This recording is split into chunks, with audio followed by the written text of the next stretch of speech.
कहानी की शुरुआत में सारा नाम की एक लड़की को दिखाया जाता है जो अपने माता पिता और बड़ी बहन के साथ रहती है। सारा पार्टी में जाना चाहती है लेकिन उसके पिता डॉन उसे परमिशन नहीं देते। इस बात पर सारा नाराज हो जाती है और अपने कमरे में चली जाती है। रात को उसका क्रिस्टोफर नाम का एक दोस्त आता है। वो उसके साथ उसकी बाइक में बैठकर उसी पार्टी में चली जाती है जहां जाने की परमिशन उसके डैड ने उसे नहीं दी थी। सारा पूरी रात उस पार्टी में अपने दोस्तों के साथ एंजॉय करती है।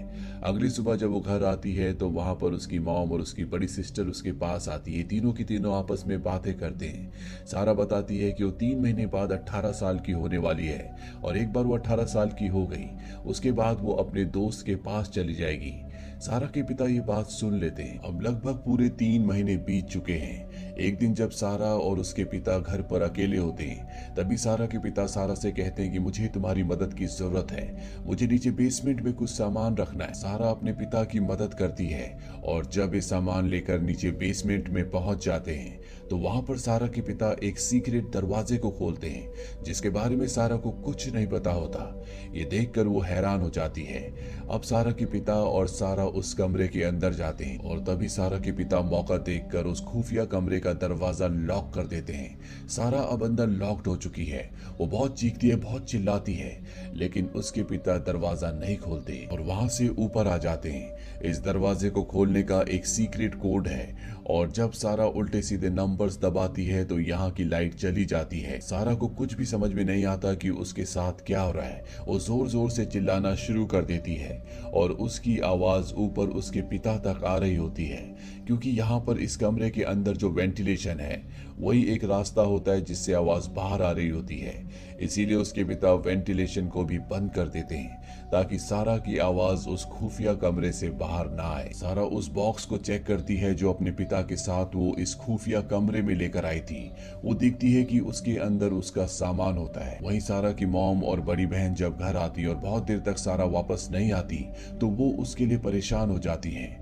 अब 1-2 दिन बीत जाते हैं और सारा का कुछ पता नहीं होता। इसीलिए उसकी मॉम पुलिस को बुलाती है, लेकिन पुलिस वाला कहता है कि हमें कुछ दिन और इंतजार करना चाहिए, हो सकता है कि वो आपसे संपर्क करें। वहीं सारा के पिता अब सारा के कमरे में नीचे बेसमेंट में जाते हैं। सारा को अपने पिता की आहट आ गई होती है, इसीलिए वो उन पर हमला कर देती है और वहां से भागने की कोशिश करती है, पर उसके पिता ने बाहर का दरवाजा लॉक कर रखा होता है। अब उसके पिता को बहुत गुस्सा आता है। वो सारा को दोबारा उसी कमरे में ले जाते हैं, उसके साथ जबरदस्ती करते हैं, यानी कि उसके साथ शारीरिक संबंध बनाते हैं।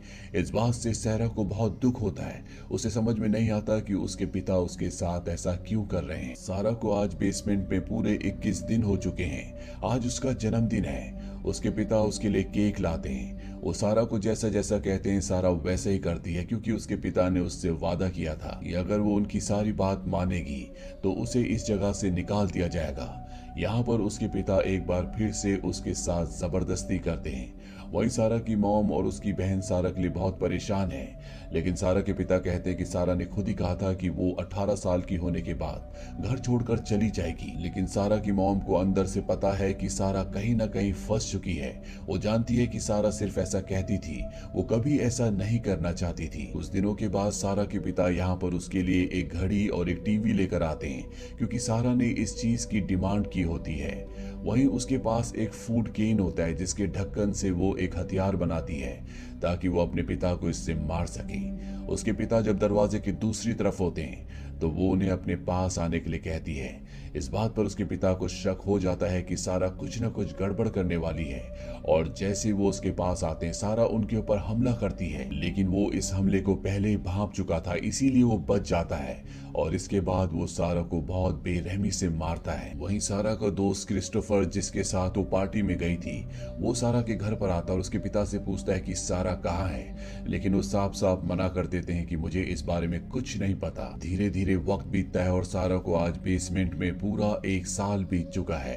वो प्रेग्नेंट भी हो चुकी है और बहुत जल्दी वो एक लड़की को जन्म देती है। सारा की जिंदगी का सिर्फ एक ही सपना है कि उसे इस बेसमेंट से किसी भी कीमत पर निकलना है, लेकिन इसके लिए उसे कोई भी रास्ता नहीं दिख रहा होता।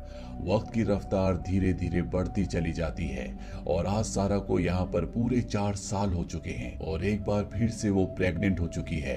इस बार वो एक लड़के को जन्म देती है और सारा के अब इस बेसमेंट में 2 बच्चे हैं जिनके साथ वो यहाँ पर रहती है। वही क्रिस्टोफर को दिखाया जाता है जो आज भी सारा को ढूंढ रहा है, उससे मिलना चाहता है और जब वो उसके घर पर आता है तो वो सारा की बड़ी बहन से मिलता है। वो उससे सारा के बारे में पूछता है। सारा की बड़ी बहन बताती है कि सारा पिछले कई सालों से लापता है।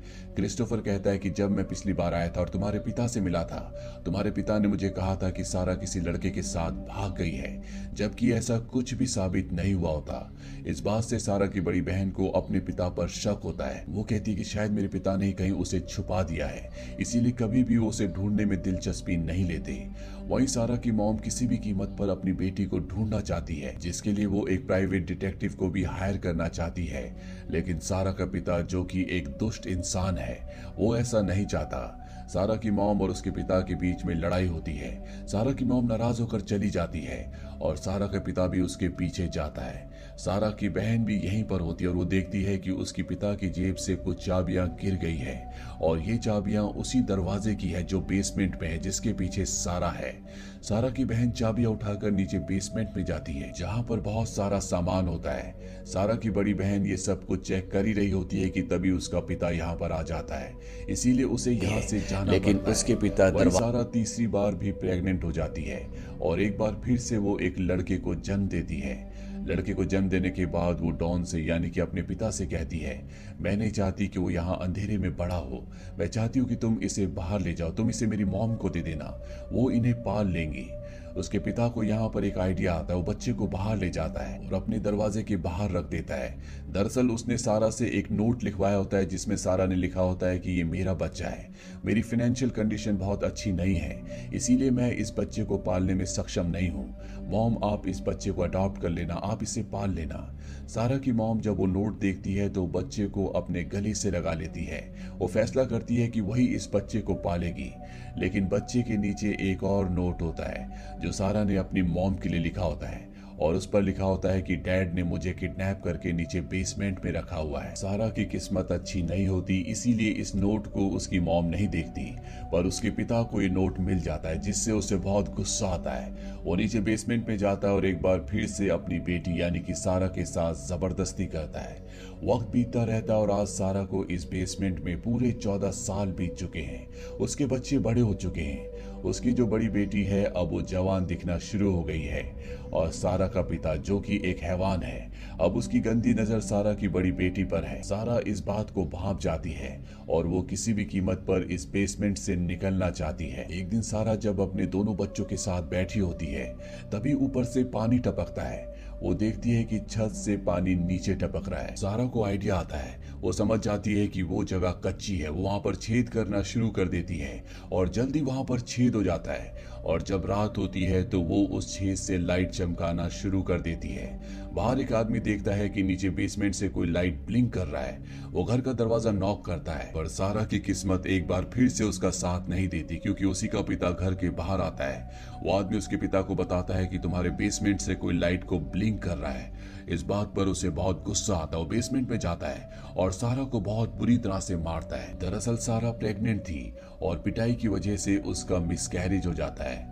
ऐसे दिन बीतते चले जाते हैं। सारा के दोनों बच्चे यहाँ पर परेशान है। उन्हें नहीं पता कि उन्हें किस बात की सजा दी जा रही है और जब सारा से वो इस बारे में पूछते हैं तो सारा उन्हें सारा सच बता देती है।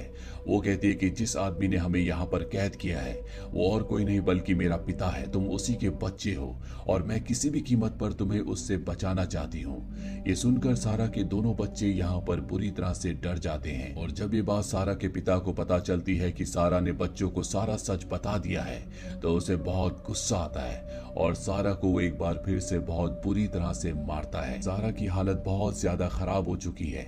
साथ ही वो अपने दोस्त क्रिस्टोफर को हमेशा याद करती है, जिससे वो प्यार किया करती थी, जिससे वो आखिरी बार मिली थी, और वो उसका सबसे अच्छा दोस्त भी है। लेकिन सारा की सबसे बड़ी चिंता होती है उसकी बेटी, जिसे अस्थमा है। वो किसी भी कीमत पर अपनी बेटी को यहाँ से बाहर निकालना चाहती है। वहीं सारा के पिता की जॉब चली जाती है।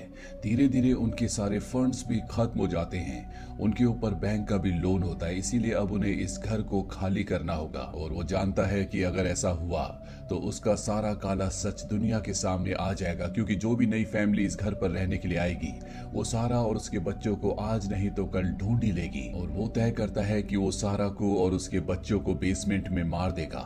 वो अपनी गाड़ी को एग्जॉस्ट फैन के पास ले जाता और उसका धुआं बेसमेंट में छोड़ना शुरू करता है, ताकि दम घुटने की वजह से वो सब के सब मारे जाएं। लेकिन सारा का सबसे छोटा बेटा जो इसी घर पर रहता है वो वहां पर आ जाता है, जिस वजह से सारा और उसके बच्चों का उसका मारने का प्लान पूरी तरह से चौपट हो जाता है। इसी तरह से वक्त बीतता रहता है और सारा को आज बेसमेंट में पूरे 20 साल बीत चुके हैं। 20 साल से उसने ना सुबह देखी है ना शाम, ना उसने सूरज देखा है ना चांद। उसने इन बेसमेंट की 4 दीवारों के अलावा कुछ भी नहीं दिखा।